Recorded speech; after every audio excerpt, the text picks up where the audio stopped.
အခုကခရီးသွားရသည်ဆိုတော့ကျမတို့နေကာမျက်မှန်လေးတွေအတက်များကြရပေါ့နော်အဲ့ဆိုရင်နေကာမျက်မှန်တစ်လက်ထဲဝယ်ရုံနဲ့ဒါ face shape တော်တော်များများနဲ့လည်းလိုက်မယ်ကိုကနေကာတစ်လက်ဝယ်ထားရုံနဲ့တငယ်ချင်းတွေပဲဖြစ်ဖြစ်မိသားစုနဲ့ဖြစ်ဖြစ် share တက်လို့ရမယ်ခိုင်းပုံစံလေးတွေကိုရွေးပေးချင်ပါတယ်ရှင်ပထမဆုံးအနေနဲ့အခုရန် trend ဖြစ်နေတဲ့ဒီဂိုင်းလေးပေါ့နော်ဒီဂိုင်းလေးဆိုရင်ဘဲဥပုံမှာဒီလို down ချိုလေးလဲပါတဲ့အတွက်ကြောင့်မလို့ဒါ face shape တော်တော်များများနဲ့လည်းလိုက်တယ်ပြီးအမျိုးသားအမျိုးသမီးရောတက်လို့ရပါတယ်နောက်ထပ်ဂိုင်းပုံစံလေးကကြတော့ဒီလို cut eye ပုံစံမျိုးပေါ့နော် cut eye ဆိုပေမဲ့လည်းသူကဘေးကအရန်မချွတ်တဲ့အတွက်ကြောင့်မလို့ဒါ face shape တော်တော်များများနဲ့လည်း like လို့မျိုးအမျိုးသားရောအမျိုးသမီးရောတက်လို့ရပါတယ်နောက်ဆုံးအနေနဲ့ကတော့ဒီ guy လေးပေါ့နော်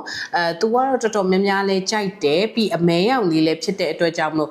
ပြောမယ်ဆို outfit color တွေပါလည်းအရန်မရွေးဘူးပေါ့နော်နေကာမျက်မှန်တွေကိုရွေးတဲ့အခါမှာကြာလို့ရှိရင်ကျမတို့အညိုတို့ခဲတို့ပြီးနည်းနည်းလေးအယောင်မိန်တဲ့ guy လေးတွေကိုပို့ပြီးတော့ရွေးစိတ်ချင်တယ်ပေါ့နော်ဘာလို့လဲဆိုတော့ကျမတို့ outfit တွေလည်းတိတ်ပြီးတော့စဉ်းစားစရာမလိုပေါ့နော်